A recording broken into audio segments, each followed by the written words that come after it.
Hare Krishna. February 4ರಂದು Rathasaptami ಬರ್ತಾ ಇದೆ. ಈ ಒಂದು ರಥಸಪ್ತಮಿಯ ದಿನ ನೀವು ಈ ಒಂದು ಕೆಲಸವನ್ನು ಮಾಡಿ, ಜೊತೆಗೆ ಈ ಒಂದು ಮಂತ್ರವನ್ನು ಪಠಿಸಿ ಸೂರ್ಯನಿಗೆ ಆರ್ಘ್ಯವನ್ನು ಅರ್ಪಿಸೋದ್ರಿಂದ ನೀವು ಅಂದುಕೊಂಡಂತಹ ಸಂಪತ್ತು, ಹಾಗೆಯೇ ಆರೋಗ್ಯ ವೃದ್ಧಿ, ಹಾಗೆಯೇ ನಿಮ್ಮ ಜೀವನದಲ್ಲಿ ಏನಾದರೂ ಜಾತಕದಲ್ಲಿ ಇರುವಂತಹ ಮಂಗಳ ದೋಷವನ್ನು ಸಹ ಈ ಒಂದು ಸೂರ್ಯನಿಗೆ ಆರ್ಘ್ಯವನ್ನು ಅರ್ಪಿಸೋದ್ರಿಂದ ಕಳೆದುಕೊಳ್ಬಹುದು. ಹಾಗೆಯೇ ಆರ್ಘ್ಯವನ್ನು ಅರ್ಪಿಸಬೇಕಾದ್ರೆ ಯಾವ ನಿಯಮಗಳನ್ನು ಪಾಲಿಸಬೇಕು, ಹಾಗೆಯೇ ಯಾವ ತಪ್ಪುಗಳನ್ನು ಮಾಡಬಾರದು, ಹೀಗೆ ಹಲವಾರು ವಿಷಯಗಳ ಮಾಹಿತಿಯನ್ನು ಈ ವಿಡಿಯೋದಲ್ಲಿ ನೀಡಲಾಗಿದೆ. ಈ ವಿಡಿಯೋವನ್ನು ಎಲ್ಲೂ ಸ್ಕಿಪ್ ಮಾಡದೆ ನೋಡೋದ್ರಿಂದ ನಿಮಗೆ ರಥಸಪ್ತಮಿಯ ಸಂಪೂರ್ಣ ಮಾಹಿತಿ ಸಿಗುತ್ತೆ. ಹಾಗೆಯೇ ಪೂಜಾ ಫಲವೂ ಸಹ ದೊರಕುತ್ತೆ.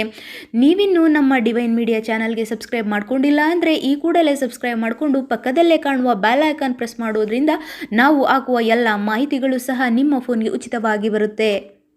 ರಥಸಪ್ತಮಿಯ ದಿನವನ್ನು ನಾವು ವಿಶೇಷವಾಗಿ ಆಚರಣೆಯನ್ನು ಮಾಡಬೇಕು. ಹಾಗೆಯೇ ರಥಸಪ್ತಮಿಯು ಸೂರ್ಯನ ಜಯಂತಿ ಅಂತಲೂ ಸಹ ಕರೀತಾರೆ. ಪುರಾಣಗಳ ಪ್ರಕಾರ ಕಶ್ಯಪ ಋಷಿ ಹಾಗೆಯೇ ಅದಿತಿಯ 12 ಮಕ್ಕಳಲ್ಲಿ ಸೂರ್ಯನು ಸಹ ಒಬ್ಬನಂತೆ. ಈ ಸೂರ್ಯನು ಸಾಕ್ಷಾತ್ ವಿಷ್ಣುವಿನ ಅಂಶ, ಹಾಗಾಗಿ ಸೂರ್ಯನಾರಾಯಣ ಅಂತ ಸೂರ್ಯನಿಗೆ ಕರೆಯಲಾಗುತ್ತೆ. ಇನ್ನು ಸೂರ್ಯನಿಗೆ ಆರ್ಘ್ಯವನ್ನು ಈ ದಿನ ಅರ್ಪಿಸೋದ್ರಿಂದ ನಿಮ್ಮ ಜೀವನದಲ್ಲಿ ಇರುವಂತಹ ಕಷ್ಟಗಳು, ಹಾಗೆ ಜಾತಕದಲ್ಲಿ ಮಂಗಳದೋಷ ಇದ್ದರೆ, ಹಾಗೆಯೇ ನಿಮ್ಮ ಒಂದು ಏನು ಹೇಳ್ತಾರೆ ಆರೋಗ್ಯ ಸಮಸ್ಯೆ ಇದ್ದರೆ, ನಿಮ್ಮ ಮನೆಯಲ್ಲಿ ಯಾರಿಗೂ ಆರೋಗ್ಯ ಸಮಸ್ಯೆ ಇದ್ದರೂ ಸಹ ನೀವು ಈ ಒಂದು ಸೂರ್ಯನಲ್ಲಿ ಪ್ರಾರ್ಥನೆಯನ್ನು ಮಾಡಿ ಈ ಒಂದು ಸೂರ್ಯ ಉದಯಿಸಿದ 1 ಗಂಟೆಯ ಒಳಗಡೆ ಸೂರ್ಯ ದೇವನಿಗೆ ಆರ್ಘ್ಯವನ್ನು ಅರ್ಪಿಸಬೇಕು.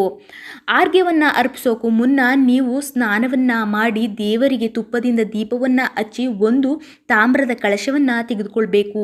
ತಾಮ್ರದ ಕಳಶವನ್ನು ತೆಗೆದುಕೊಂಡು ಅದಕ್ಕೆ ಅರಿಶಿನ, ಕುಂಕುಮ, ಅಕ್ಷತೆ, ಹೂವು ಹಾಗೂ ಸ್ವಲ್ಪ ಸಕ್ಕರೆಯನ್ನು ನೀವು ಹಾಕಬೇಕಾಗುತ್ತೆ. ಹೀಗೆ ಸಕ್ಕರೆಯನ್ನು ಸೇರಿಸೋದ್ರಿಂದ ಸೂರ್ಯನಿಗೆ ಸಿಹಿಯಾದ ನೀರನ್ನು ಅರ್ಪಿಸೋದ್ರಿಂದ ನಿಮ್ಮ ಜೀವನದಲ್ಲಿ ಇರುವಂತಹ ಕಷ್ಟಗಳನ್ನು ಸೂರ್ಯನಾರಾಯಣನು ಕಳೆಯುತ್ತಾನೆ. ಹಾಗೆಯೇ ಜಾತಕದಲ್ಲಿರುವಂತಹ ಯಾವುದೇ ದೋಷಗಳಿದ್ರೂ ಸಹ ಕಳೆದೋಗುತ್ತೆ. ಹಾಗೆ ನಿಮ್ಮ ಮನೆಯಲ್ಲಿ ಯಾರಿಗಾರು ಅನಾರೋಗ್ಯ ಸಮಸ್ಯೆಯಿಂದ ಬಳಲ್ತಾ ಇದ್ರೂ ಸಹ ಅವರು ಸಹ ರಿಕವರ್ ಆಗ್ತಾರೆ. ಪುರಾಣಗಳಲ್ಲಿ ಯಶೋವರ್ಮ ಎಂಬ ಮಹಾರಾಜನ ಮಗನು ತುಂಬ ತೀವ್ರ ಅನಾರೋಗ್ಯಕ್ಕೀಡಾದಾಗ ಆತನು ರಥಸಪ್ತಮಿಯ ದಿನ ಸೂರ್ಯಾರಾಧನೆಯನ್ನು ಮಾಡಿದ್ರಿಂದ ಆತನ ಮಗನು ಆರೋಗ್ಯವಂತನಾಗಿ ರಾಜ್ಯವನ್ನು ಆಳಿದನು ಅಂತ ಹೇಳಲಾಗಿದೆ. ಹಾಗೆಯೇ ಶ್ರೀಕೃಷ್ಣರು ಸಹ ದ್ವಾಪರದಲ್ಲಿ ಈ ಒಂದು ವಿಷಯವನ್ನು ಉಲ್ಲೇಖಿಸಲಾಗಿದೆ. ಇನ್ನು ಇಂತಹ ವಿಶೇಷವಾದ ರಥಸಪ್ತಮಿಯ ದಿನ ನೀವು ಯಾವುದೇ ಕಾರಣಕ್ಕೂ ಈ ತಪ್ಪುಗಳನ್ನ ಮಾಡಬಾರ್ದು. ಆ ತಪ್ಪು ಯಾವುದು ಅಂತ ಹೇಳೋದಾದರೆ, ಆರ್ಘ್ಯವನ್ನು ಅರ್ಪಿಸಬೇಕಾದ್ರೆ ಅದು ನಿಮ್ಮ ಕಾಲ ಮೇಲೆ ನೇರವಾಗಿ ಬೀಳಬಾರ್ದು. ಭೂಮಿಗೆ ಬಿದ್ದಂತಹ ನೀರು ನಿಮ್ಮ ಕಾಲನ್ನು ತಾಗ್ಬೋದು ಅಥವಾ ಯಾವುದೇ ತಾಗಬಹುದು, ಆದರೆ ಯಾವುದೇ ಕಾರಣಕ್ಕೂ ನೀವು ಅರ್ಪಿಸುವಂಥ ಆರ್ಘ್ಯದ ನೀರು ನೇರವಾಗಿ ಕಾಲಿನ ಮೇಲೆ ಬೀಳಬಾರದು. ಇದನ್ನು ಎಚ್ಚರಿಕೆಯಿಂದ ನೀವು ನೋಡ್ಕೊಳ್ಳಿ. ಹಾಗೆಯೇ ಈ ಒಂದು ಮಂತ್ರವನ್ನು ಆರ್ಘ್ಯವನ್ನು ನೀವು ದೇವರಿಗೆ ಅರ್ಪಿಸಬೇಕಾದ್ರೆ ಪಠಿಸ್ಕೊಳ್ಬೇಕು. ಆ ಮಂತ್ರ ಹೀಗಿದೆ: ಸಪ್ತಮಿ ಸಹಿತೋ ದೇವ ಗೃಹಣಾರ್ಘ್ಯಂ ದಿವಾಕರಃ. ಮತ್ತೊಮ್ಮೆ ಈ ಮಂತ್ರವನ್ನು ಹೇಳ್ತೀವಿ, ಬರ್ಕೊಳ್ಳಿ. ಸಪ್ತಮಿ ಸಹಿತೋ ದೇವ ಗೃಹಣಾರ್ಘ್ಯಂ ದಿವಾಕರಃ.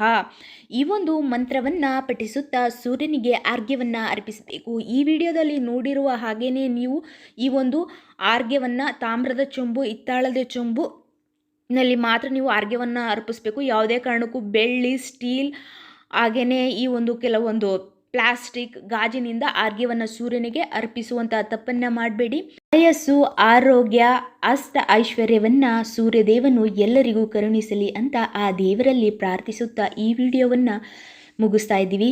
ಮತ್ತಷ್ಟು ಇಂತಹದೇ ವಿಶೇಷವಾದಂತಹ ಹಬ್ಬ ಹರಿದಿನ ದೈವ ಮಾಹಿತಿಗಳಿಗಾಗಿ ಡಿವೈನ್ ಮೀಡಿಯಾ ಚಾನಲ್ಗೆ ಸಬ್ಸ್ಕ್ರೈಬ್ ಆಗಿ. ಅಲ್ಲಿಯವರೆಗೂ ಹರೇ ಕೃಷ್ಣ.